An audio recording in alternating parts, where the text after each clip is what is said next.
work and rest are not two separate things. They go together. When you're rested, you are far more creative.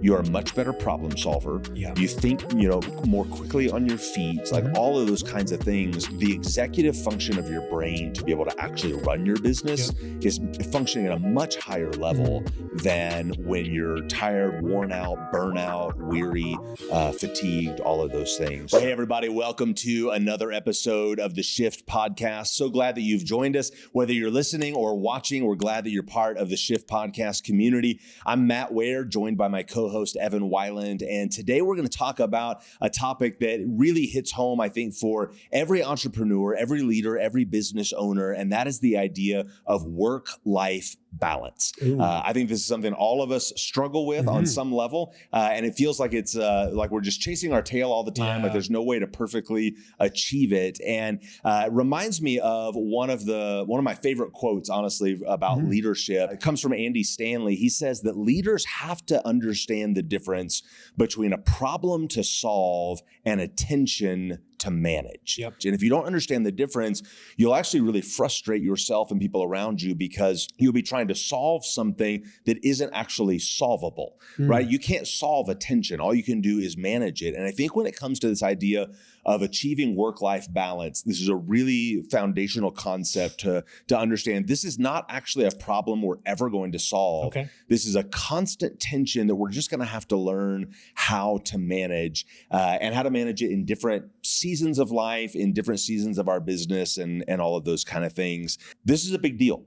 Because I think work-life balance can, or the inability, let's say, to figure this out has probably wrecked a lot of businesses, a lot of families, a lot of entrepreneurial dreams. And so we certainly wouldn't be so arrogant as to come on and say, hey, we've got the answer for this. If anything, I think what we would say to start the conversation is, there is no answer in the sense of one answer that's going to fit everybody, right? Like there are different people, different personalities, different businesses, different seasons of business, different seasons of life. There's so many different dynamics and nuances. It would be impossible for somebody to just give you a one-size-fits-all prescription and say, well, do this, and out the other end we'll spit this perfect solution, right? So I think that would be the first thing to acknowledge, is that there's not a one-size-fits-all approach. No, there's not.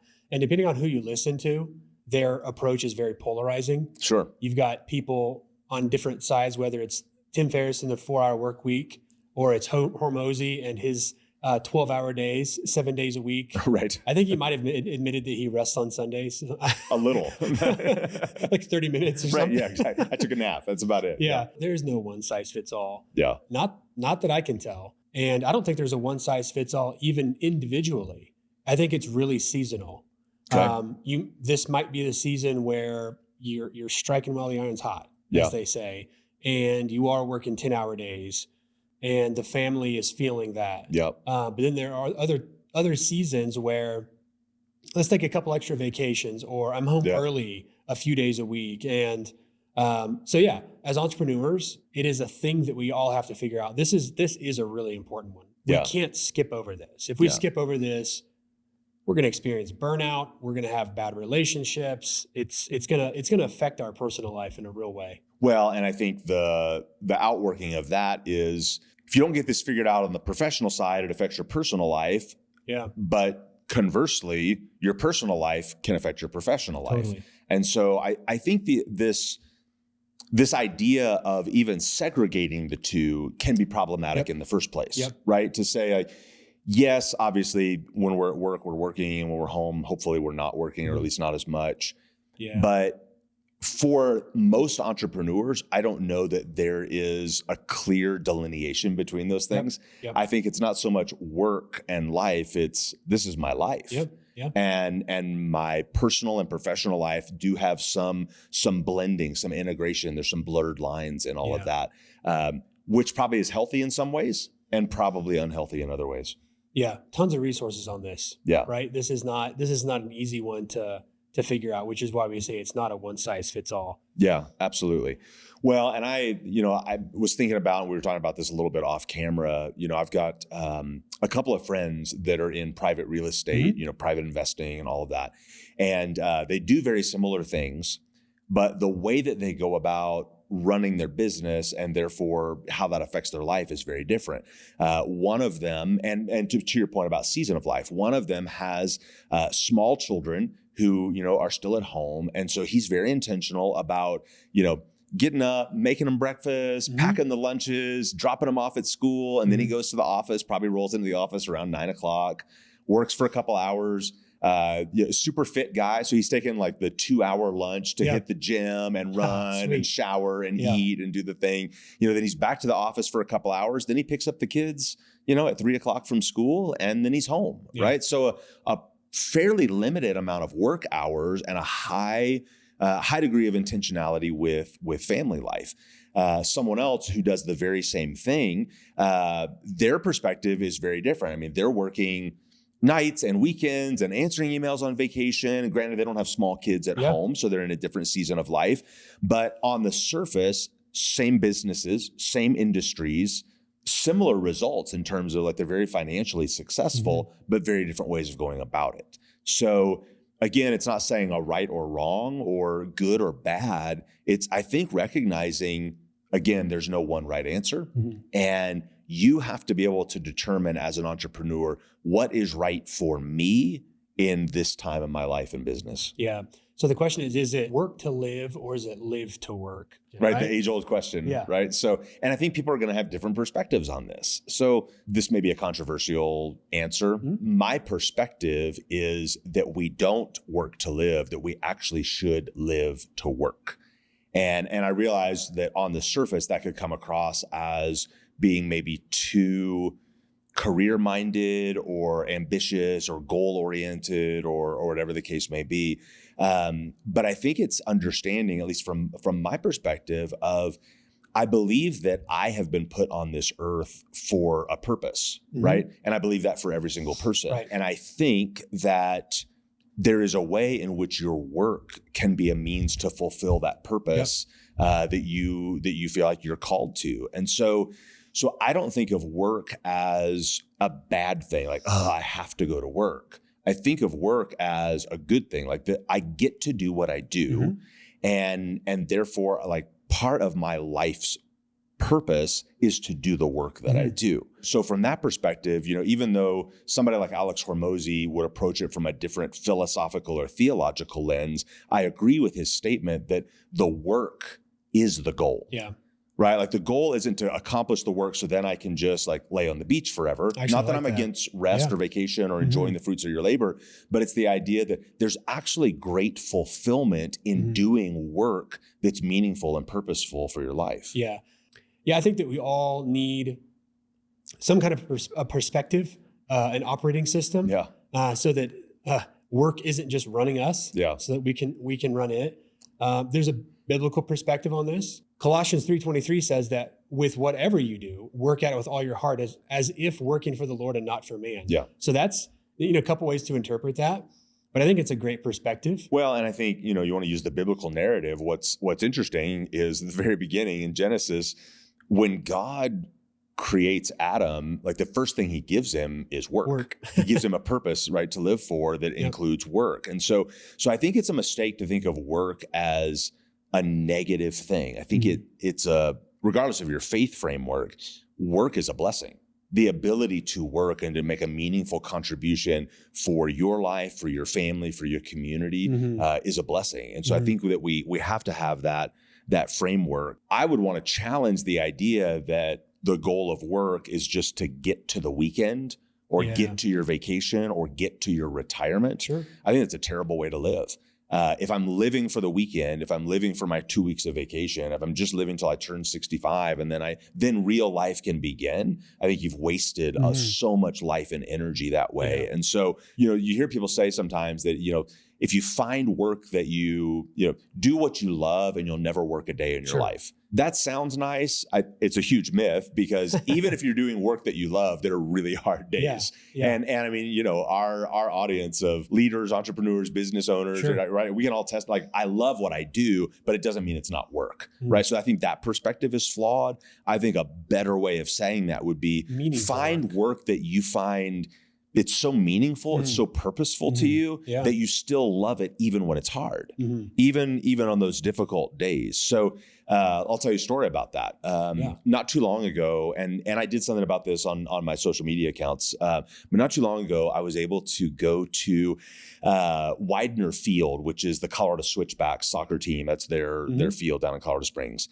And my son's team was there, because they were the players were giving the kids a tour and doing the whole thing. It was a super cool experience. Nice. But the best part of the experience was after they had done the tour and watched the practice and all of that, a couple of the coaches, head coach and a couple of assistant coaches came out and spent like 30 minutes with all these 6th grade, 7th grade boys, to kind of talk to them. Of course, the boys are very enamored by it. And these guys were from Ireland, so they had the cool accent. So that was fun too. I mean, obviously, if you're from Ireland, you're a better soccer player, right? To an American kid, like it rings true, right? And one of the, they were doing some Q&A, and one of the kids asked the coach the question, like, what do you love the most about, being able to be a professional athlete? Like, you're in the professional sports world. Like, again, they're kind of starstruck asking the question. And this was like the most powerful moment. The coach, he kind of leans in and he's like, boys, listen to me. If you're going to be a professional, like in anything that you do, you're going to be a professional. You're going to be elite. You're going to be the best of the best. He said, listen to me. You have to love what you do even on the hard days. Nice. And there's like this hush, that comes over the boys, right? But it was such a powerful moment and so true. Like, if you're really going to be successful in your life at any level, you've got to do something that you love so much that you love it even when it's hard. Yeah. And I think that's the meaningful, purposeful work that we're talking about is yes, it's work. Yes, it's difficult and a struggle, but I love it even on those days. Yeah. It's the meaningful work that brings satisfaction. Even in the challenges, right? Totally. So there's a little something called the rhythm of rest. Yeah. And it basically says that there's no way that you can work intensely without first resting intentionally. Yeah. I mean, there has to be a balance. Right. We've all done the all-nighters and then totally crashed the next day. You're not going to be the exception to this rule. Yeah. We even see rest in the Bible, right? There's the Sabbath. Right. It's a command that we should rest. Yep. God's created us to have this cycle of rest and work and rest and work. We see this in business as well, right? Where there are businesses that shut down and let the employees rest, let the machines rest. Right. Right. Let everything cool down for the night. Yeah. And we see where it's effective, highly effective. Yep. So stores like Chick-fil-A, right? They're closed on a Sunday. Have you ever went through the drive-through of a Chick-fil-A not knowing that they were closed until you get to the... I haven't gotten all the way through the drive-through before I realized it, but... I've been to the window. Like, wait, knock. The empty parking lot didn't clue you in? No, or what? Yeah, no, I haven't done that, but it is amazing how much more I crave it on a Sunday when I can't have it. Yeah. Chick-fil-A actually does more revenue per location than a McDonald's that's open 7 days a week. Yeah. And it's not surprising. Right. They're just following this principle of rest. Right. Again, there's no exception to the rule. Yeah. Well, and I think that's, Hobby Lobby would be another one, highly successful business, that's also closed on Sunday. And, you don't have to be a person of faith to reap the benefits of these principles, right? Like, these are principles that are just sort of in place in the world. I mean, there's a reason that farmers historically have rotated their crops. Oh, that's a great example too. Because they're resting the land. That's a great example. In terms of the nutrients that it's drawing. And so farmers that rotate crops actually have higher yield than the ones that don't. That's great. So, I mean, these are just principles that work, right? And I think, one of the things that I would tie it to maybe is even athletes, right? Sure. Like, elite athletes actually rest as intentionally as they work out. They say that, in lifting and bodybuilding, any of that, that the gains, you don't make gains in the gym, you make gains out of the gym. It's your rest that actually makes the gains. And I was looking at this the other day. because I'm not a particularly good sleeper when it comes to like getting enough hours. And I try to justify that by I have all these things to do and, whatever, trying to justify a little bit of the workaholism. Yeah. But I was reading, get this, Michael Phelps at the height of his career, right? Most decorated Olympian ever. He would sleep 8 to 10 hours at night and a 2 to 3 hour nap in the middle of the day. Wow. Roger Federer, great tennis player, slept 12 hours a night. Wow. So, these are people who are at the height of their game, literally, are competing, are traveling, are doing all of these. They have all these demands with media and attention, like all the things. And yet somehow they're prioritizing rest. And I think it goes back to what you said earlier. Like if you're going to work intensely, you have to rest intentionally. Yeah. Well, and as an entrepreneur, if we work long hours, there's a point of diminishing return. Right. Where totally. After whatever it is for you, it's different for everybody. But after 10 hours, after 11 hours, you become so ineffective that it's like, what are you doing? Just go home. And like you said, that point is different for different people. But, this whole idea of working smarter and not harder, there's a point where if you're working longer, you're just working dumber, right? Like you're not, the output that you're able to produce is not at the level it needs to be. And you'd be better off going home and going to bed than to keep working. Yeah. One of the ideas that we're trying to draw out here is that work and rest are not two separate things. They go together. Yeah. They have to go together. Yeah, that's a good point. That we shouldn't see our work and our rest as separate things. They're actually integrated things. A rest is part of our work. Yep. And what we know is true from all of the scientific research and from our own anecdotal experiences is that when you're rested, you are far more creative. You are a much better problem solver. Yeah. You think, more quickly on your feet, like all of those kinds of things. The executive function of your brain to be able to actually run your business is functioning at a much higher level than when you're tired, worn out, burnout, weary, fatigued, all of those things. So certainly want to emphasize, like, yes, hard work matters. We'll talk about that in a minute. Right. But if you're not resting well, there is a point of diminishing return, if not full-on collapse. Yeah. So I would imagine that there are people listening, watching, that are thinking, whatever, dude, right? Like this is work season. I'm putting in, the 12-hour shifts, whatever it is. Right. Good for Roger Federer that he gets to sleep 12 hours. Yeah. Good on you. Right. But, this is just, we're paying down a debt, or we're trying to put out a fire, or we're just trying to get to the next season in our life. Yeah. And this is just what it takes. Right. It's like, okay, it doesn't have to always be this perfect work-life thing. Right. Yep, totally. Well, I think we should have to recognize there are seasons of struggle. And if you are going to be a leader, if you're going to be an entrepreneur, if you're going to own or run a small business, you just have to know there are seasons where it's going to be tough. Yeah. And the reality is that hard work does not guarantee success.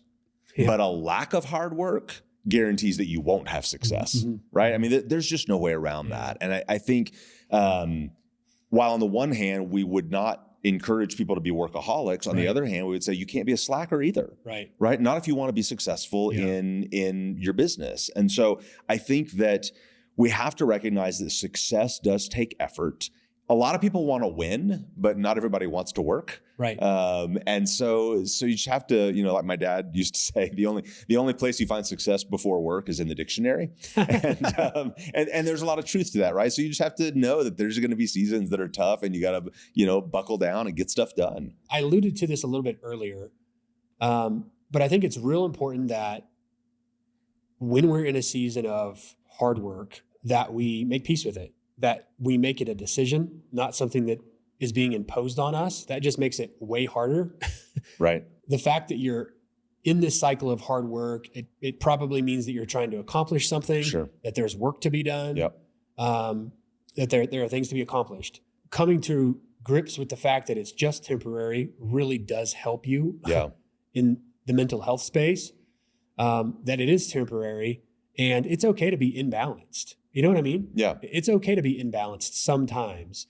It's also a really good idea to corral the people around you and say, hey, this is going to be what we're going to do for a while, whether it's your family or your business partner, or your customers or employees, and just say, this is kind of where we're at right now. for the next 3 months, we're going to put our heads down, and we're just going to grind, and we're going to get this thing done. Yep. And that's just okay. Yep. I think it's just okay. Yeah. You have to choose it, but you also have to choose that there is a season for it. Right. Like I heard somebody say that nobody lies like leaders.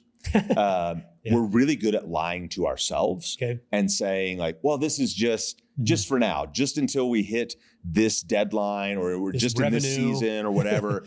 But as soon as we do that, it's now another reason that we give as an excuse to keep working hard. And I've been guilty of this, where I would lie to myself that this was just a temporary thing. But as soon as that thing got eclipsed, it was just another thing. Right.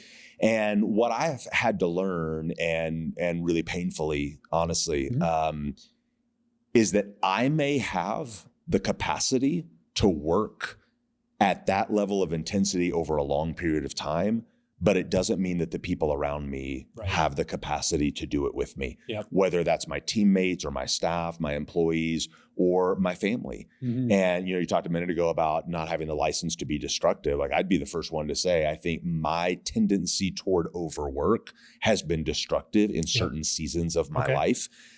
Even if it didn't feel destructive to me personally, it was destructive to people around me, which ultimately red flags. Yeah, which ultimately impacted me too. Yep. And so I think one of the dangers for entrepreneurs is we generally are high capacity people. We don't always realize that just because we have the capacity doesn't mean everybody around us does. Yeah. And long term, whether we're talking about our personal relationships or our professional relationships, we would be well served to consider other people's capacities and limitations in our overall approach to our work. Yeah. Let me say this. If you're experiencing burnout, it's because you're not resting. Burnout is way harder to recover from than to just rest in the first place. Yep. It's a long road of recovery to recover from burnout. And so, just don't put yourself in that position. Work hard, know that it's seasonal, look for deadlines, look for weeks, months to transition, but you can be resting, right? You can take those Sabbaths, right? You can be looking for evenings and days that you can find rest. Yeah. So don't get to the point of burnout. Yeah. It's not good. Yeah, for sure.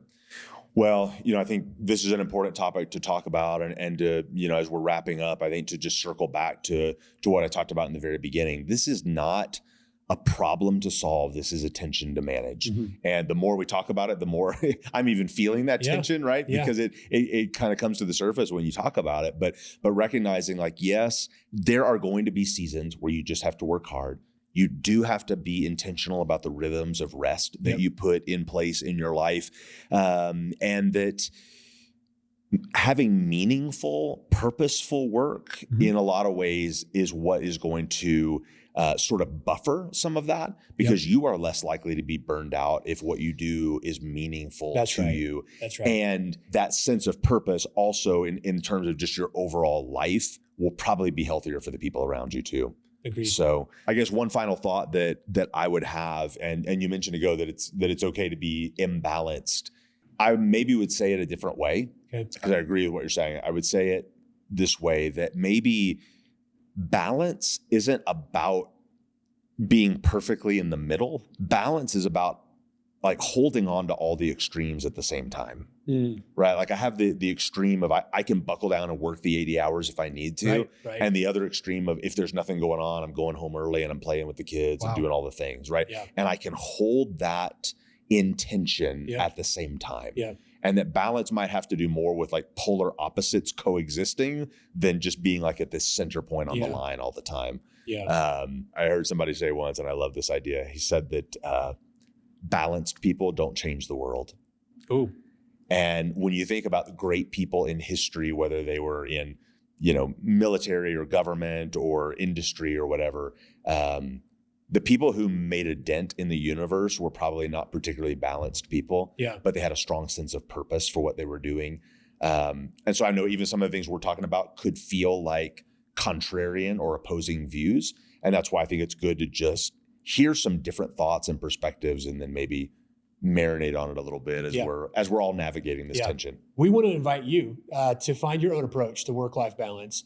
Find a strategy that works for you, wherever you are in this season of your life, whether it means work hard or rest intentionally, but find a strategy that works for you. Hey, if you like this episode, please like, share, subscribe, and we're going to see you on the next one.